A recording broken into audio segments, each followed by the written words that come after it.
The path of the righteous man is beset on all sides by the inequities of the selfish and the tyranny of evil men. Blessed is he who in the name of charity and goodwill shepherds the weak through the valley of darkness, for he is truly his brother's keeper and the finder of lost children. And I will strike down upon thee with great vengeance and furious anger those who attempt to poison and destroy my brothers. And you will know my name is the Lord when I lay my vengeance upon thee.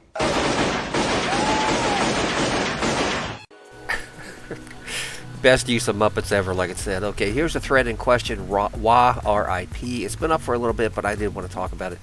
And he starts off the OP's. Oh, wait. First, I got to tell you that today's video is sponsored by Witch Elf Stress Ball. That's right. Have you been ganked by a pack of Witch Elves? Squeeze the pain away with your Witch Elf Squeeze Ball. Wait, yeah, that's right. Witch Elf Stress Ball, sorry. And get yours now with a bonus, the Witch Elf Tears. All right. Thanks for sponsoring the video. Okay, I want to start off with the OP says I'm going to speak like a tired old soldier because that's kind of what many of us are becoming after watching the same things happen night after night. We knew a living RVR, a real one. He's harkening back to Age of Reckoning, I suppose. Maybe just early Return of Reckoning, more likely. But anyway, fights where positioning mattered, well-timed pushes. I guess that's applicable in other places. Clean disengages. Mistakes being punished. Is this guy talking about RVR? Yes! Yes! Yes! Flanks that could turn a fight around. Small groups that had a purpose. And war bands that won because they played better, not just because they had more bodies.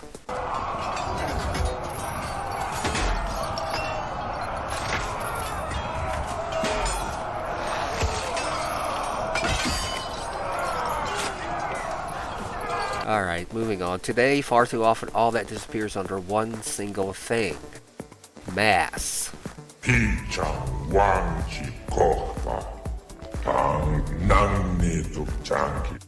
a war band, not a well-organized fight, not an epic battle, no. War bands glued to other war bands. Now, what he's talking about, of course, is a topic that we've talked about before on, in the Talk Monitor podcast, other videos that I've done, a podcast that other people have done concerning Return of Reckoning.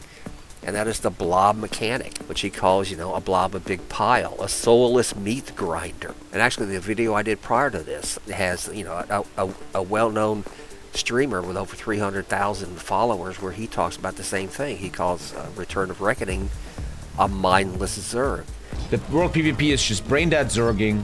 Okay, I understand that the issue is, the issue is being addressed, or it's said to be being addressed. They're going to institute some changes into the RVR system and that try to help break up the blob.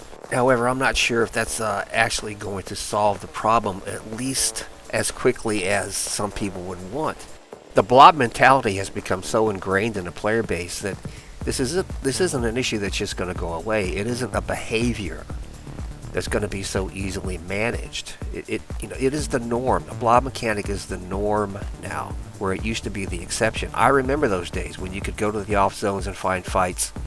You could run in the active zone, the most active zone, and you could run solo, you could run in small groups, you could accomplish a lot in gameplay in many different ways. It isn't that those things never happen anymore, but they are the exceptions as opposed to the rule. Now here you have a guy who gives an answer. He says, the key to fighting the blob is not defeat it. If your side is blobbing, go to maps with fewer players, capture flags, avoid the hot zones, or go somewhere empty and start ranking up the keeps. Or deploy Crazy Ram. A Crazy Ram. I've seen a few of those in my day. Alright, even with few AAO are similar numbers. I'm sorry, even with few AAO are similar numbers. The enemy side is blobbing, forcing the split up. Okay, that's all nice. That's a nice sentiment. But try getting people to actually do that. Again, the days when you had initiative on the server.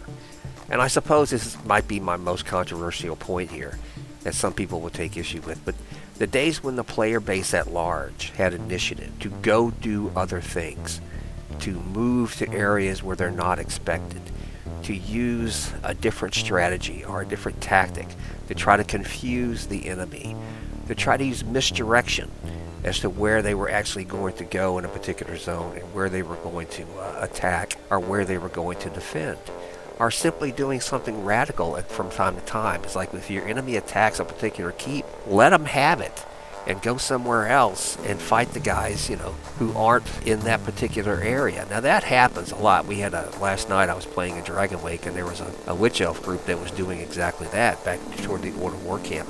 So like I said, it still happened, but it is the exception as opposed to the rule.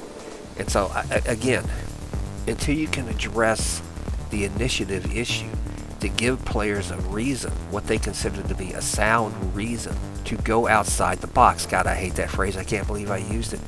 But to just do something different other than what has become ingrained over time in this mass formation, back and forth, rolling across Martyr Square, are stuck on the fracking bridge in Calidor, just at the bottom of the ramp of the Order War Camp. I hate fighting there. I did a video, one of the very first videos I ever did, promoting Warhammer, was called Bridge Over Troubled Waters, and that was published in 2017, I think.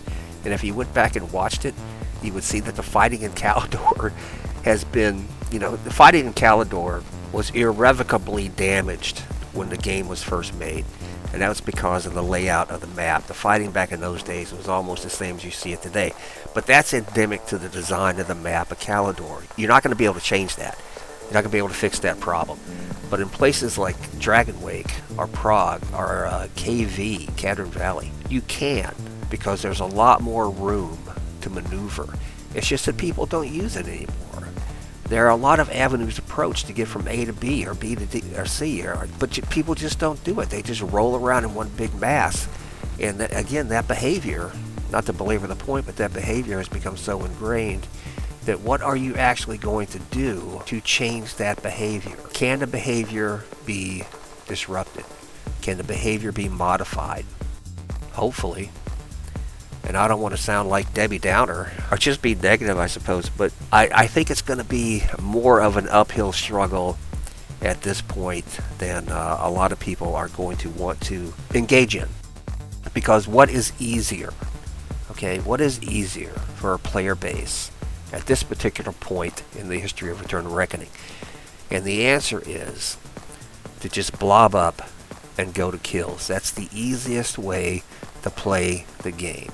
And I also believe, as one final point here, I also believe that if you don't change the currency system to make other forms of play, other areas, other mechanics to play, if you don't change the currency system to make cities worth doing again, to make the forts worth doing again. And I guess the problem is mostly located in cities, which are completely irrelevant. Forts are completely irrelevant, but people still do them because they're fun fighting. But until you change, other scenarios, a scenario currency that's different from everywhere else you go would be a tremendous boost to scenario play. So you have to address that issue as well. This is not something you can solve with just one change in the RvR mechanic to make objectives worth going to take again. And to think that that alone is going to solve the problem, because I don't think it will. You need, a 2 or 3 tiered implementation of different mechanics changes to make people, or help, not make, but to help encourage people to engage in other areas of play. City fights, scenarios, small groups, taking multiple objectives at the same time instead of just going there in mass. It's going to take a bit more time, I think, than some people will hope, than some people may want to put up with. It's going to be a much harder nut to crack, to change the mindset. I hope we get it. I hope we do. I really do. But to say that I'm optimistic for any sort of short-term fix would be wrong, because I'm not. Make of that what you will. As always, thanks for watching.